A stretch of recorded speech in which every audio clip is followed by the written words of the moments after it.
मंच पर आसीन मेरे मालिक गुरु भगवान एवं माँ जी के चरणों में मेरा शत शत नमन। भाइयों, आज इस उत्सव की दूसरी सभा है, मतलब दूसरे कोश की आज बात करनी है। मेरा मालिक इसको बोलता था प्राणमय कोश। वो तो ज्ञानी थे, हम लोग अज्ञानी हैं। अगर ज्ञानी न होते तो मालिक के दरबार में ज्ञान प्राप्त करने, बोध प्राप्त करने न उपस्थित होते। जो ज्ञानी हैं वो सब अपने अपने निवास स्थान पर अपने अपने सुखों का भोग कर रहे हैं। हम अपने आप को ज्ञानी समझते हैं। बहुत साधारण सी बात कहता हूँ, मेरी बुद्धि के अनुसार जहाँ प्राण निवास करते हैं, जिस कक्ष में प्राण निवास करते हैं, उसको अगर प्राणमय कोश कहा जाए तो बहुत अच्छा है। क्योंकि हम लोग, आप तो नहीं, मैं मंद बुद्धि हूँ, ऐसी सरल बात आसानी से समझ पाता हूँ। मालिक तो इस कोश के लिए बहुत बार बार बहुत ज़्यादा इस पर बोलते थे।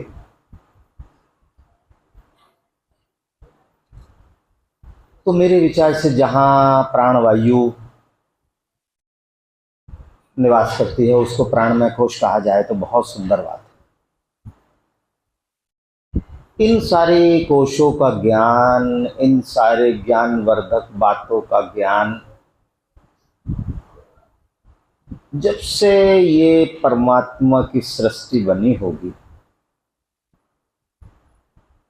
तब से ऋषि मुनि, महात्मा, संत, महानुभाव, बड़े बड़े आचार्य, बड़े बड़े व्यासपीठ पर बैठे सदगुरु, परम गुरु, महागुरु, ब्रह्मगुरु, हम सब लोगों को समय समय पर ज्ञान देते रहते हैं। और ये प्रक्रिया आदि अनादि कालों से निरंतर चली आ रही है। बस परिवर्तन जो होता है वो व्यासपीठ पर बैठे से शरीर संत का होता है। अगर हम पीछे युग की बात करें,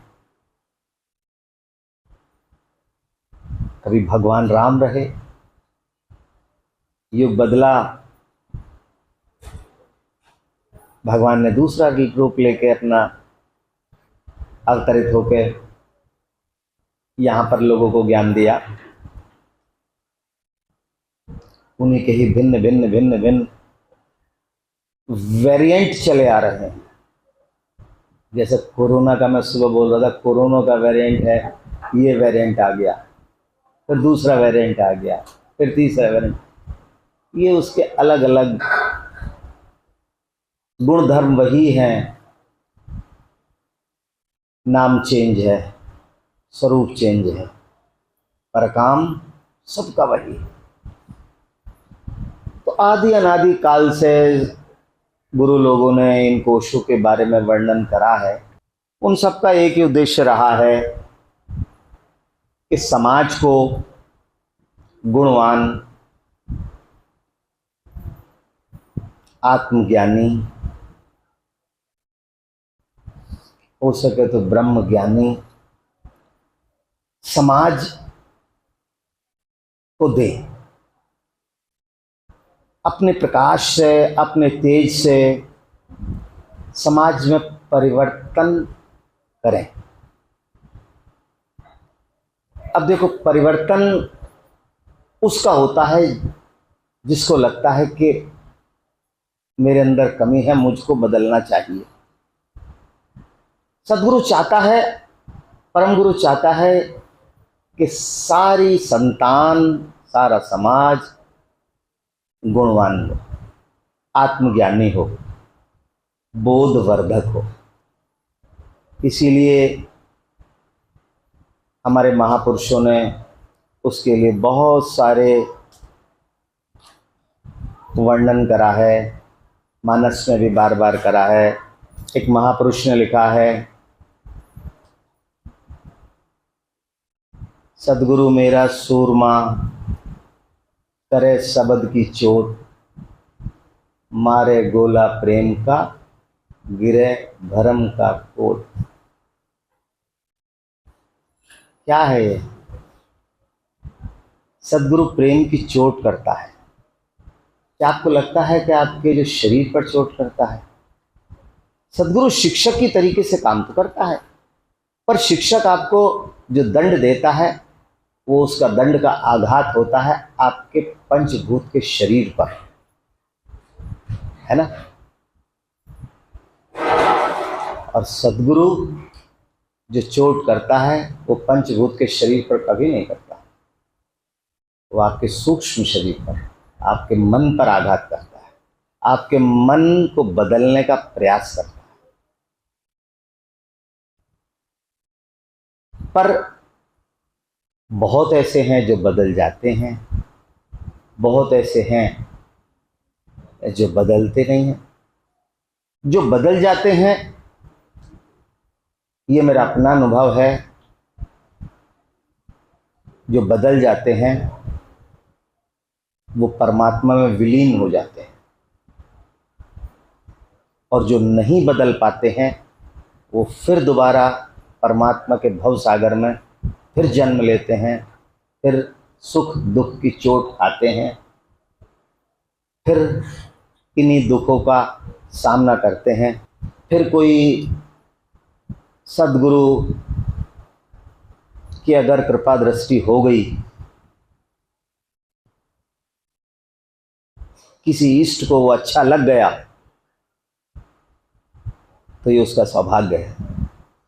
उदाहरण मैं आपको देता हूँ। आप कुछ सामान खरीदने जाते हैं, फल खरीदने जाते हैं, फल के ठेले पर खड़े होते हो तो खूबसूरत खूबसूरत से फल उठाते हो, तो ये फल का सौभाग्य के आपके हाथ में आ गया,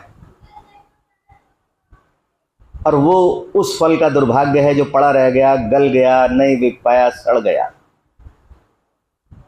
उसकी गति हो गई जिसको आपने उठा लिया, और वो उसका जन्म निरर्थक रहा। तो सदगुरु अपने भक्त को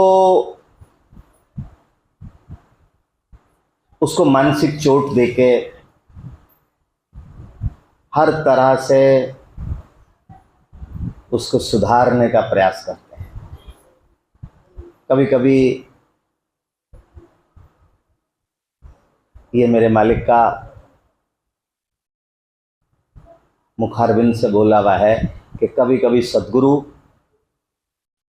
अपने भक्त को मानसिक चोट देता है, कभी शारीरिक चोट देता है, और कभी कभी आर्थिक चोट भी देता है। इस तरह कुम्हार अपने घड़े को पकने से पहले 1000 बार ठोकता है, पीटता है, कभी मिट्टी लगाता है, कभी पानी लगाता है, फिर उसे हाथ से मलता है, फिर मारता है, फिर हाथ से मलता है, फिर मारता है, देखता है कहीं से ज़्यादा पतला तो नहीं हो गया, फिर मारता है, फिर पानी लगाता है, मिट्टी लगाता है, फिर मारता है। जब तक मारता है, जब तक वो उसके इच्छाओं के अनुसार रूप ना ले ले। कभी कभी ऐसा होता है कि वो उस इच्छाओं के रूप लेते लेते लेते लेते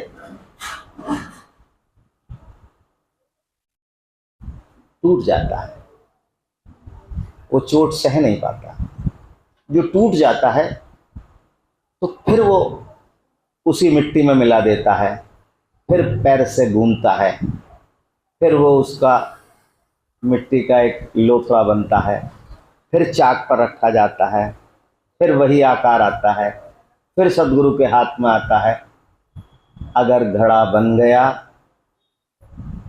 तो पानी भरने के बाद शीतलता प्रदान करता है, और वही घड़ा टूट गया फिर दोबारा पैरों में गूंथा जाता है।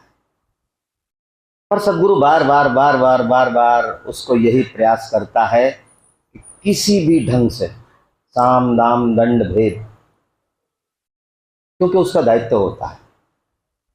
आपको लगता है कि आप यहाँ आए, आपने अपना कष्ट अपने सदगुरु को बताया, तभी सदगुरु को पता लगेगा या गुरु को पता लगेगा। अगर आप ऐसा सोचते हैं तो मैं स्पष्टली कहता हूँ कि ना आपने गुरु धारण करा है और ना ही आप अभी उस क्लास तक पहुँच पाए हैं, क्योंकि इष्ट को कहा गया है अंतर्यामी। वो क्या नहीं जानता, परमात्मा का स्वरूप है। अरे उसने वो क्लास पास कर ली तभी तो हमें वो पास करवाने का प्रयास करवा रहा है।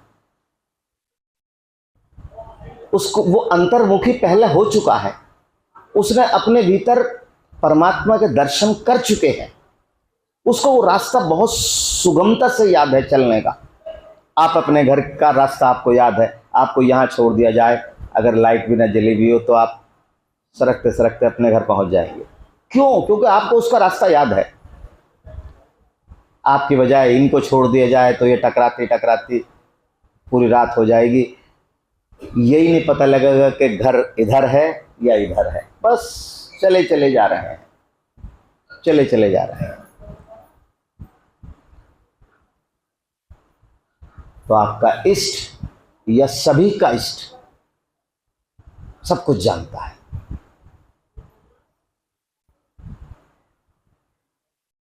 ये आप सब जानते हैं। मेरा मालिक एक बात ये भी बोलता था कि जिसको दिया वो गया और जिसको नहीं दिया हो गया। उसने आज तक कभी भीड़ पसंद ही नहीं करी। ये बात उन्होंने मेरे से जीवन के अंतिम समय जब था तो बोले, बेटे ना मुझे भीड़ पसंद है, जो जा रहा है उसको रोकना मत, और जो आ रहा है उसे भगाना मत। ठीक है? कारण यह है कि जो आ रहा है उसका दायित्व तुम्हारा बनता है, और जो जा रहा है वो तुम्हें छोड़ कर जा रहा है। इसका अर्थ यह है कि उसको तुमसे ज़्यादा योग्य शिक्षक, अभिभावक, गुरु मिल चुका है। अरे आप किसी दुकान से सामान खरीदते हैं, आपको लगा कि इस दूसरी दुकान पर सामान सस्ता मिलता है, तो आप उस दुकान की तरफ को क्या जाओगे? नहीं जानेंगे। क्यों? क्योंकि वहाँ से बढ़िया सुगम सरल कम पैसे का माल कहीं और मिलता है। तो वही मेरे मालिक का कहना है। मुझे एक प्रसंग याद आ रहा है।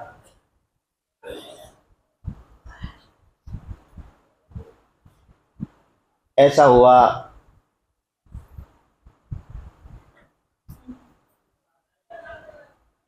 इतिहास गवाह है,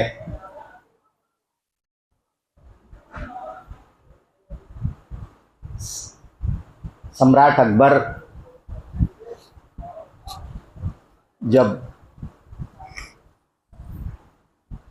इधर को चल रहा था लूटने के लिए, अपने साम्राज्य का विस्तार करने के लिए, तो उसके गुरु ने उससे कहा कि एक बात समझ। उसको कहा गया है महान सम्राट अकबर महान। बोले कि तू एक बात समझ, तू जा तो रहा है उस तरफा अपने राज्य का विस्तार करने भारत की ओर को, पर रास्ते में तुझे मेरा गुरु मिलेगा, और तू उसे पहचानना या मत पहचानना, पर उसके दर्शन जरूर कर लेना। कारण ये है कि आज मैं जो कुछ हूँ उसकी वजह से हूँ। शायद तेरे पर भी उसकी कृपा हो गई तो तेरे भी वारे न्यारे हो जाएंगे। ठीक है, गुरुदेव आप कह रहे हो देखी जाएगी। पर मद में आदमी अंधा होता है। चलता चला गया, चलता चला गया, उसने मालूम करा कि भाई यहाँ कोई वो रहता है, फकीर बूढ़ा है। किसी ने बताया कि वहाँ उधर खुले मैदान में एक झोंपड़ी सी है और रेत वेत सा है कुछ, उसने अपना वहाँ झोंपड़ी बना रखी है। ठीक है, अब वो गए, जाने के बाद देखा तो एक फक्कड़ फकीर नंगा रेत पे लेट रहा।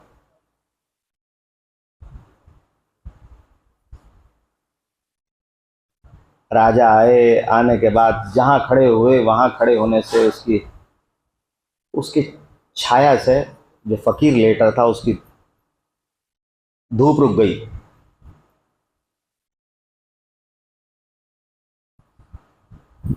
कोई बात नहीं, फकीर ने आंख नहीं खोली। राजा बोले कि मैं अकबर महान हूं, महाराज आपसे मिलने आया हूं। कहते हैं फकीर ने आंख खोली, खोल के देखा, महान। उसने अपनी झोपड़ी की तरफ को मुंह करके कहा कि ओ मेरे कुत्ते, यहाँ देख, एक अपने आप को महान बता रहा है। कुत्ता भी महान नहीं बता सकता अपने आप को जो ये बता रहा है। अब कहते हैं कुत्ता पास आया। अब ये बात सुनने के बाद उसका तो लाल ताल, तो कहते मुझे कोई इस तरह कुत्ता का है। कहते हैं उसने तलवार निकालने के लिए अपने तलवार निकालनी चाहिए तो फकीर बोला, देख राजन, तू ये तलवार तो रख अपने म्यान में। देख, इस तलवार से वो डरेगा जो जिंदा होगा। ठीक, हम उस अवस्था में हैं, हमने वो चीज को, उस अवस्था को पार कर दिया जिस अवस्था के रहने से मौत बार बार आती। अब हम उस अवस्था में नहीं हैं कि जो हमें मौत का डर लगे।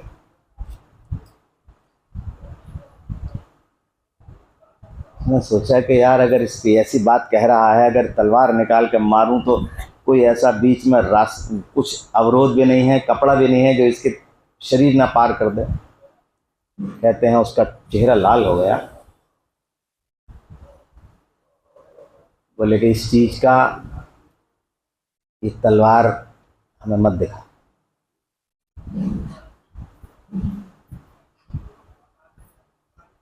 बड़ा चिंतित हुआ कि क्या बात कह रहा है। उसने कहा ठीक है, मैं आया आपके दर्शन करने के लिए आया था। बोले ठीक है, मैं आपके लिए मैं महान अकबर हूँ, क्या कर सकता हूँ आपके लिए। बोला तू क्या करेगा, एक काम कर, तू ये कर सकता है कि तू जहाँ खड़ा है वहाँ से मेरी धूप रुक रही है, हट, धूप छोड़ मेरी। कहते हैं कि इतना भद्दे ढंग से बोलना आज तक उसने कभी सुना ही नहीं था। ठीक है, खड़ा हो गया। बोले कि संत बोले ठीक है, कभी आज के बाद जीवन में कभी किसी की धूप रोकने का कोशिश मत करना।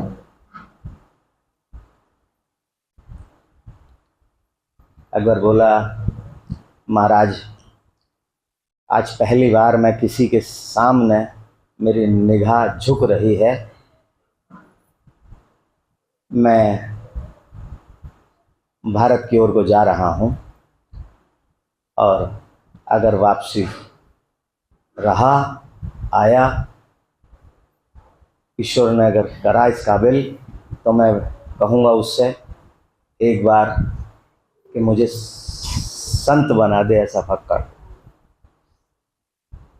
वो संत बोलो, सुन, कहाँ जा रहे यार, तू परमात्मा से संत बनने के लिए कहेगा, और अगर परमात्मा मेरे पैर छुएगा, हाथ जोड़ेगा और मेरे से कहेगा कि किसी ढंग से तू अकबर महान बन जा, तो मैं उससे कहूँगा कि मुझे बनाना बंद कर दे या कुत्ता बना दे अकबर महान की बजाय। अब उसके मन को और आघात हुआ कि क्या बात कह रहा है, बार बार बार बार बार बार। जब सीमा पार हो गई तो संत बोले, कहाँ जा रहा है इतनी सेना लेके? उसने कहा कि अब शायद, सोचा कि अब शायद मेरे मान सम्मान की बात होगी। मैं कहा, महाराज कहाँ जा रहा हूँ? उसका वाणी में एकदम चेंज आया। कहाँ जा रहा हूँ? भारत पर आक्रमण करने जा रहा हूँ। तो बोले, संत बोले, क्या करेगा? इतने लाभ लश्कर के साथ जा रहा है, क्या करेगा? बोले, भारत तो जीत लूँगा। बोले, उसके बाद क्या करेगा? बोले, आगे चीन जीत लूँगा। बोले, उसके बाद क्या करेगा? बोले, और आसपास तो सारी दुनिया को जीत लूँगा। बोले, उसके बाद क्या करेगा? बोले, आराम करूँगा। तो संत ने फिर कुत्ते से कहा, आजा बे आजा, देख ये सारी दुनिया जीतने के बाद आराम करेगा और हम देख बिना जीते आराम कर रहे हैं। तू मेरा कुत्ता और मैं तेरा कुत्ता, दोनों जने आराम कर रहे हैं। राजा को लगा कि ये तो मेरे मन पर बार बार बार बार आघात हो रहा है। ऐसा तो कभी सोचा नहीं था, और इतना मेरा अपमान तो मेरे गुरुदेव की भी हिम्मत नहीं है करने की, पर ये उनके गुरुदेव हैं, मार देता अब तक। तो कहते हैं, अब राजा बोले कि भाई एक बात सुन, ठीक है अगर लौट कर आया तो आपके दर्शन करूंगा और आपके साथ ही आराम करूंगा। तो फकीर बोला, तुझे पता है आज तक कोई गया है वो लौट कर आया है? और तू जिस रास्ते पर जा रहा है वो गलती का रास्ता है। अगर किसी को ये पता लगे कि गलत रास्ते पर जा रहा है, तो अकबर बोला, बहुत दूर चल आया, अधम आ गया। फकीर बोला, मैं यही कह रहा हूं, अगर किसी को पता लगे कि सामने गड्ढा है और उससे कोई कहे कि आगे गड्ढा है, तो क्या ये कहेगा कि अधम तक चली आया, अब पीछे मुड़ के क्या करूँगा? एकदम मुड़ जाएगा। कहीं रास्ते में सांप पड़ा हो, आपसे कहा जाए कि आगे मत जाओ, 100 कदम चलिए, 2 कदम के बाद सांप है काट लेगा, तो तुम क्या 2 कदम चलना पसंद करोगे? 100 कदम लौट जाओगे। बोले, फिर भी तेरी इच्छा है तो तू जा, पर लौटना संभव नहीं, आराम कर ले, आ जाए यहाँ। तो राजा बोला कि मेरे आपकी छोटी सी कुटिया है, कहाँ आराम हो पाएगा? फकीर बोला, कुटिया छोटी नहीं है, इसमें 2 लोग भी आ सकते हैं, 4 लोग भी आ सकते हैं, और ये मेरी भी नहीं है। अब तू रुकना चाहे तो रुक ले, मैं तेरे साथ हूँ। फिर अगर तू लौट कर आया, मैं मिला या ना मिला, तेरा मन करे तो आराम करना, ना मन करे चले जाना। कहते हैं राजा बड़ा चिंतित हुआ, बड़ा परेशान हुआ कि क्या बात सोच कर आया था कि मैं इतना बड़ा हूँ, मेरी शोहरत बढ़ेगी, मेरा मान सम्मान होगा, नाम होगा, पर इसने तो मेरी बात की एक पैसे की कीमत नहीं समझी। उसके साथ जो अर्दली चल रहा था, अर्दली ने कहा कि राजन, कहीं ऐसा तो नहीं कि ये गुरुदेव जो हैं हमारे, उनकी वजह से ये बोल रहा हो, वाणी में कर्कशता हो कि गुरुदेव तो आप गुरुदेव से तो ऐसा नहीं बोल सकते, और गुरुदेव भी आपको नहीं बोल सकते, पर उनके गुरुदेव तो बोल सकते हैं। राजा ने सोचा कि शायद ये हो सकता है, और वो गया, आगे जाके लौट के नहीं आया।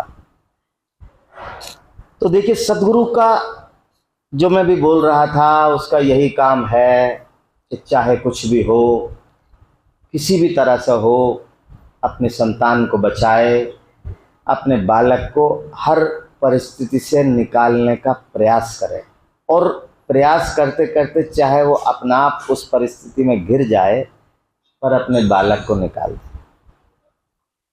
ये काम होता है गुरुदेव का।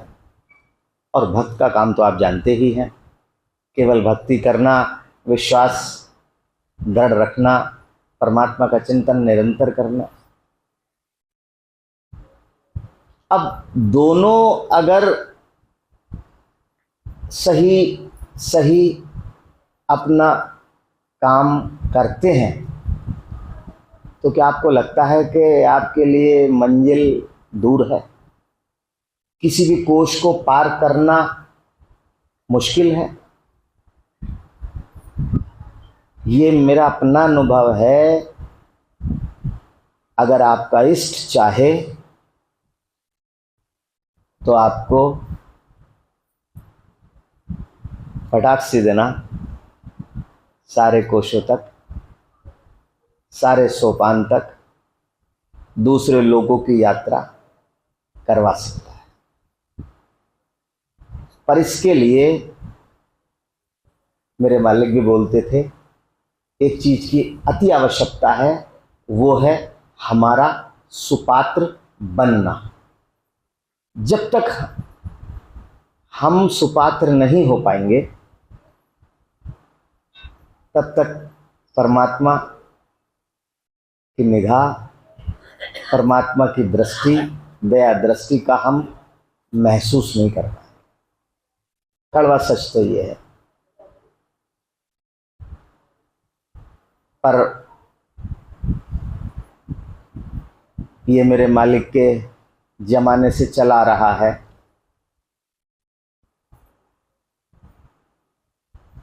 उनका कहना था कि हर गुरु के पास कुछ लोग चापलूस होते हैं, चमचे।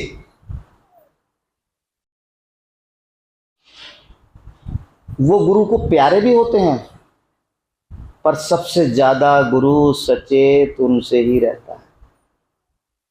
ये मालिक बोलते थे कि गुरु अगर डरता है तो चेलों से ही डरता है।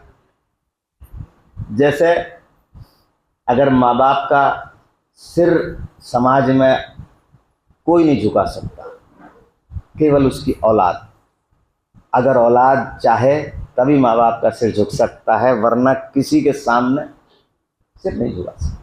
कटाना मंजूर है, झुकाना मंजूर है। वही मालिक बोलते थे कि अगर गुरु डरता है, सचेत रहता है, चेलों से ही, क्योंकि इज्जत बनवा भी चेले ही देते हैं और इज्जत लुटवा भी चेले ही देते हैं। वो एक उन्होंने को सुनाया प्रसंग, ये मेरा, मैं कहूँगा कि उनके जीवन के अंतिम वर्षों में उन्होंने मुझे ये अवसर दिया।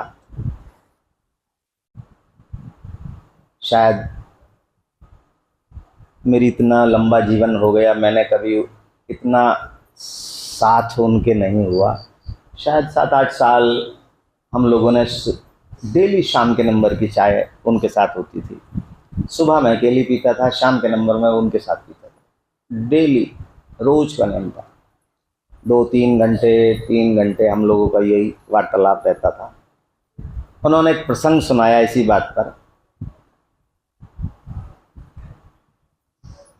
एक नवाब साहब थे।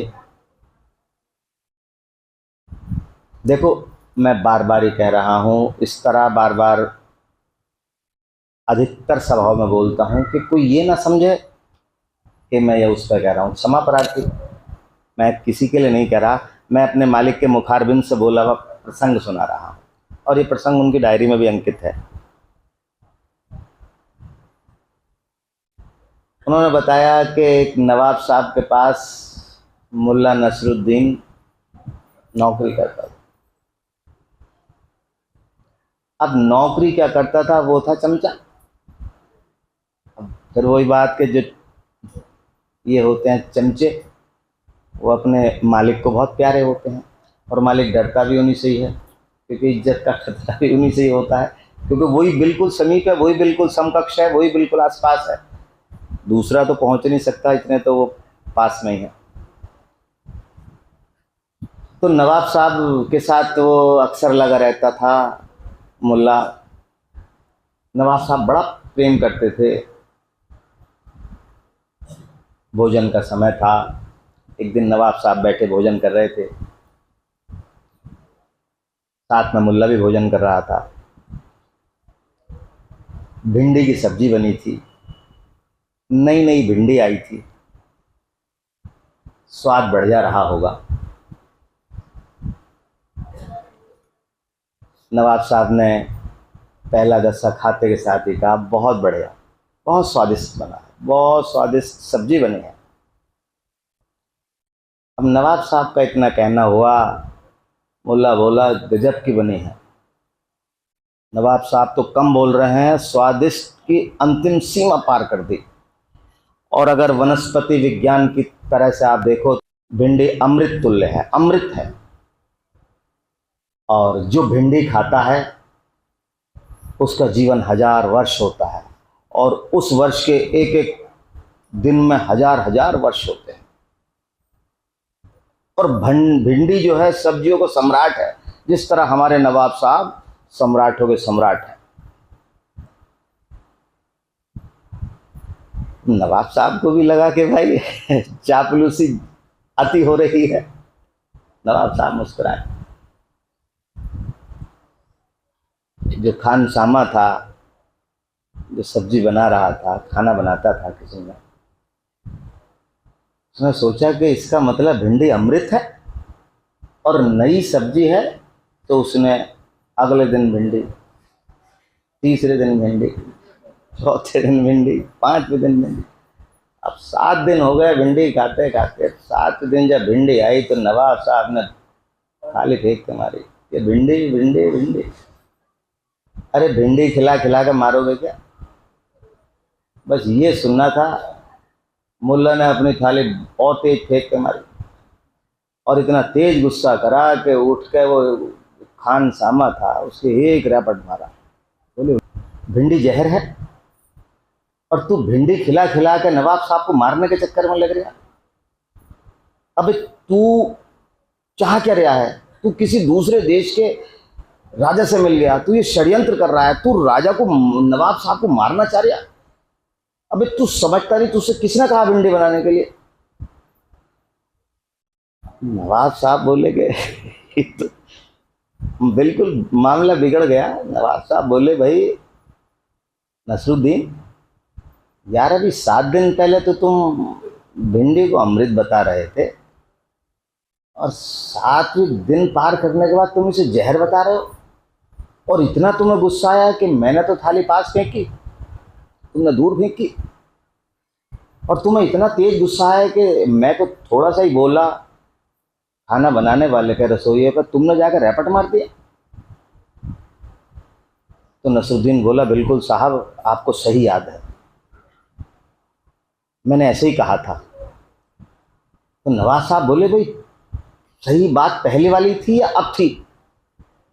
तो नसरुद्दीन बोला, मालिक मुझे तनख्वाह भिंडी नहीं देती, मुझे तनख्वाह नवाब साहब आप देते हैं, और भिंडी का क्या, मैं तो साली को खाना बंद कर दूंगा।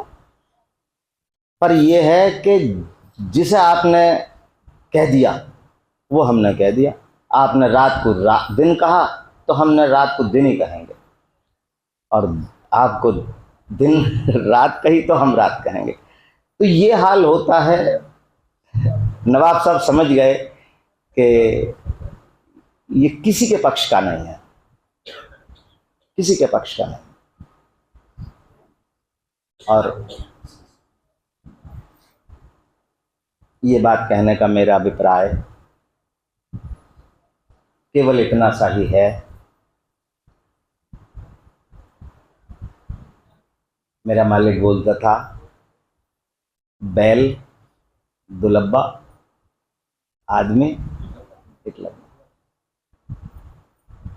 सुबह मैं बोल रहा था, मीरा जी ने क्या कहा था, मेरा दूसरा कोई नहीं। हम जिस दिन एकलव्य हो गए, जिस दिन एक को धारण कर लिया, उस दिन मैं बार बार कहता हूं, हमारी दशा और दिशा दोनों बदल जाएंगी। पर ये मैं ये कहूँगा हमारा दुर्भाग्य है, या मैं ये कहूँगा कि हमारे मालिक हम पर अपनी कृपा भरा हाथ हटा रहे हैं, इसलिए हमारी सुबुद्धि कुबुद्धि में बदलती है। जब कुबुद्धि में बदलती है तब हमको अपने इष्ट में दुर्गुण अवगुण महसूस होने लगते हैं। जब दुर्गुण अवगुण महसूस होने लगता है तब हम दूसरे इष्ट की तलाश करने लगते हैं। मालिक बोलते थे,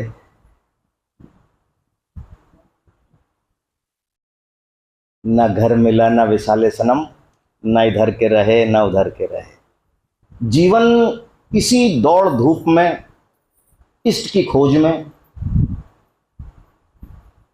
निकल गया,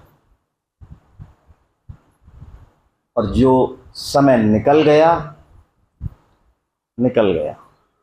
और ये मैं कहूँगा कि हमारी बात नहीं, मुझको लगता है कि इसमें बहुत कुछ हाथ गुरुदेव का भी है। कारण ये है कि बच्चे की हिम्मत है शिक्षक के सामने उठ के चला जाए। शिक्षक चाह ही नहीं रहा हमें शिक्षा देना। उसको भान हो गया, उसको ज्ञान हो गया कि हम अभी सुपात्र है ही नहीं। हमने ठेले पे से वो फल खाया ही नहीं। हमने परख लिया कि ये कच्चा है, अभी से छोड़ो, कोई और ले मत ले, हमें कोई मतलब ही नहीं। हमने पक्के पक्के फल खा लिए। तो मुझको लगता है कि मेरे मालिक ने भी पक्के पक्के फल खा लिए। जो कच्चे हैं उनकी तरफ से निगाह डाली। अब आप ये बताओ कि ये दुर्बुद्धि दुर्विचार हमारी ओर से है या हमारे मालिक की ओर से है? अगर मालिक की ओर से है, हम सब लोग अगर यही कहेंगे कि मालिक की ओर से है, तो हम सब लोगों को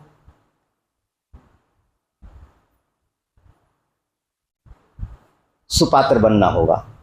कारण क्या है, मैं आपको एक और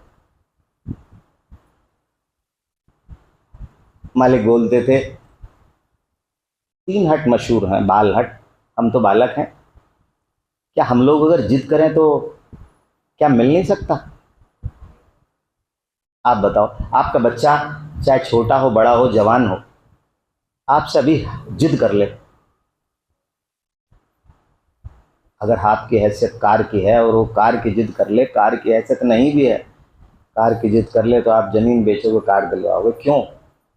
वो जिद कर गया, खा ही नहीं रहा, मरने के लिए कह रहा है, सुसाइड करने के लिए कह रहा है, आप क्या कहोगे? बेच जमीन, इसकी जिद पूरी कर। तो क्या हम लोग अपने इष्ट से इस तरह की हट नहीं कर सकते? परमात्मा जानता है, मेरा मालिक जानता है कि ये बच्चा हट करने योग्य है ही नहीं, इसे चाहिए ही नहीं।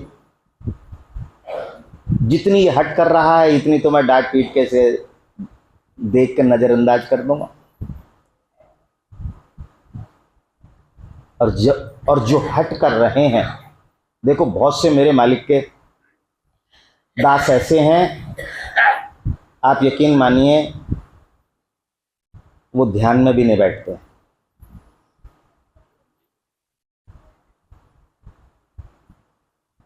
जिनका भी शरीर पूरा हुआ है, नरेश कुमार, अब तो वो स्वर्गवासी हैं।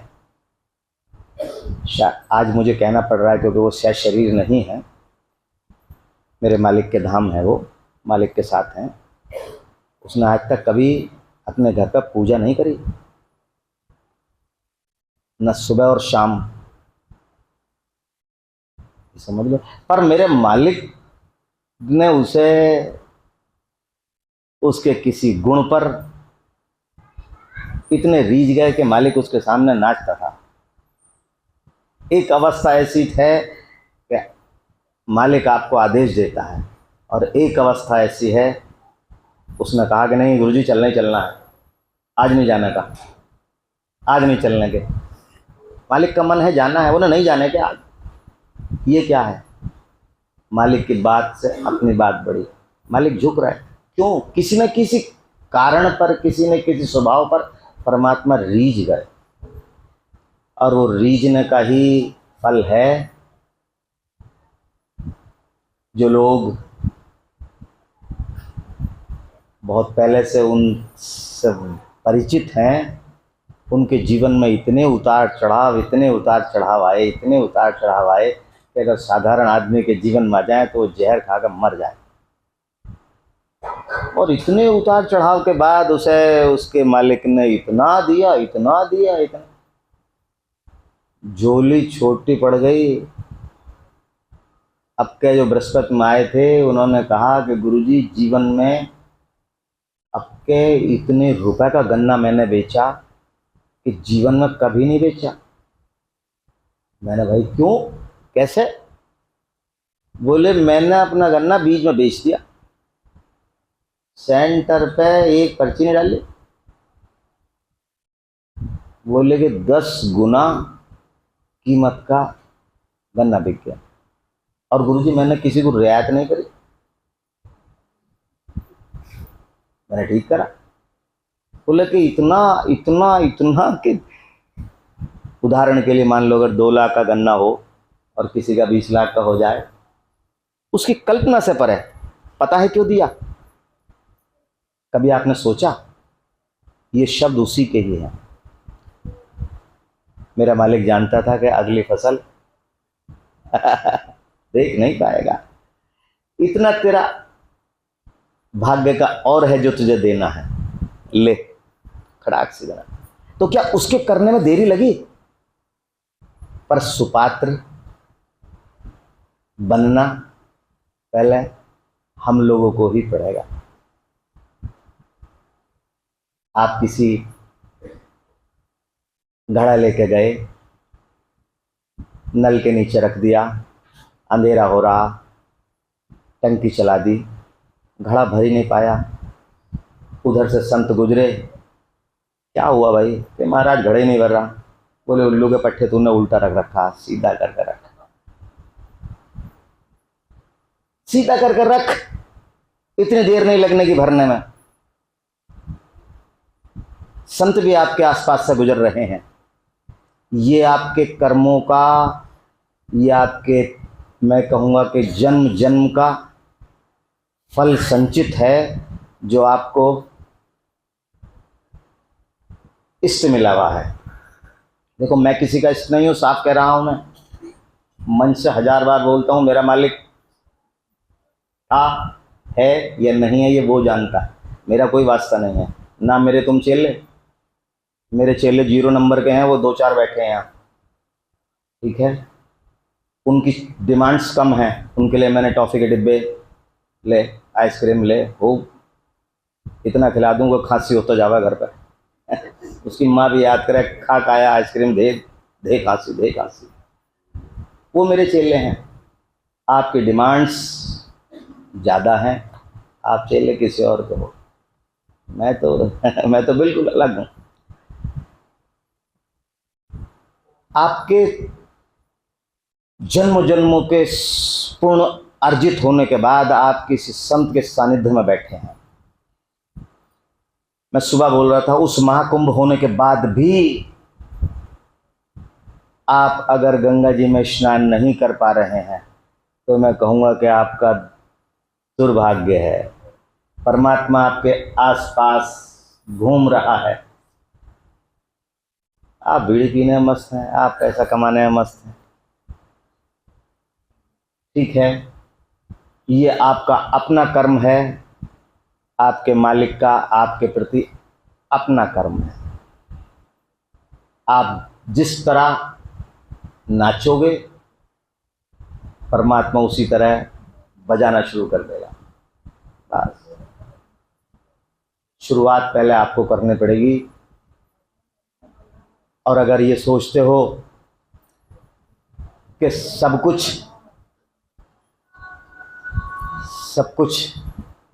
गुरुदेव ही करेंगे तभी सब कुछ होगा, तो ये सोचते रह जाओगे और जीवन पूर्ण हो जाएगा, आपका शरीर पूर्ण हो जाएगा, गुरुदेव कुछ नहीं करने का।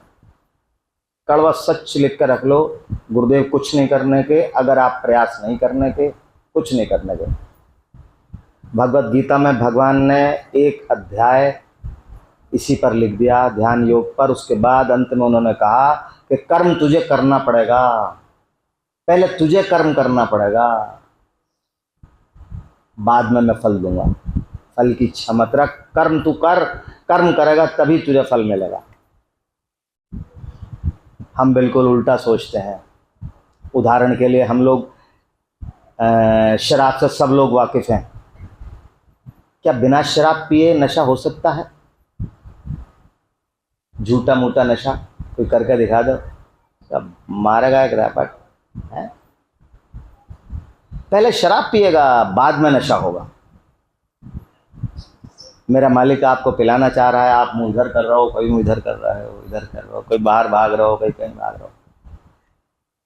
ये मैं कहूँगा आपका भी दुर्भाग्य है। और अगर परमात्मा आपके कान पर रैपट लगा के अगर पी, तब तुम्हें चोट लगेगी, तुम बिलबिलाओगे, कहोगे बा बचाओ बचाओ बचाओ बचाओ। तो मेरा आपसे बार बार निवेदन है, समय ज़्यादा हो गया और बाप रे 10 पार हो गए। मेरा आपसे बार बार निवेदन है, देखिएगा दूसरी सभा निकल गई, ये अवसर आपको, ये सभा अगले वर्ष ही मिल पाएगी, और वो भी तब अगर परमात्मा की दया दृष्टि कृपा आप पर बनी रही। और अगर मालिक की दया बदल गई, आपकी सुबुद्धि कुबुद्धि में बदल जाएगी, आप अपने ऐशो आराम में लग जाओगे। तो इसलिए जीवन बहुत कीमती है, जितना भी परमात्मा के नाम का मजाक मिल सके तो ले लिया जाए। लोगे आपका भला है, नहीं लोगे आपका भला है। ले लिया तब भी परमात्मा को याद करोगे, और नहीं लिया तब भी परमात्मा को याद करोगे। जीवन की अंतिम घड़ी में यही कहोगे कि अगर परमात्मा के नाम ले लिया होता तो आज इस दयनीय स्थिति में ना बैठा होता। और अगर ले लोगे तब भी याद करोगे कि अपने मालिक का नाम ले लिया था, तो आज मालिक हाथ पकड़ कर लेके जा रहे हैं, वो गुलामी कर रहे हैं, वरना तुम गुलामी कर रहे हो। जो आपको स्वीकार है आपके हाथ। तो देखिएगा, मेरा आपसे बार बार विनम्र निवेदन है, परमात्मा का चिंतन निरंतर करते रहिएगा। सब मेरे मालिक के पुराने भक्त हैं, कोई चेला नहीं है, सब मेरे मालिक के दास हैं। मालिक आपको सबको अपनी दासता दे, सद्बुद्धि दे, और आप निरंतर परमात्मा का चिंतन करते रहिएगा। फिर आपको अपनी उलझने मेरे से कहने की आवश्यकता नहीं पड़ने की। बस ओम श्री गुरुवे नमः।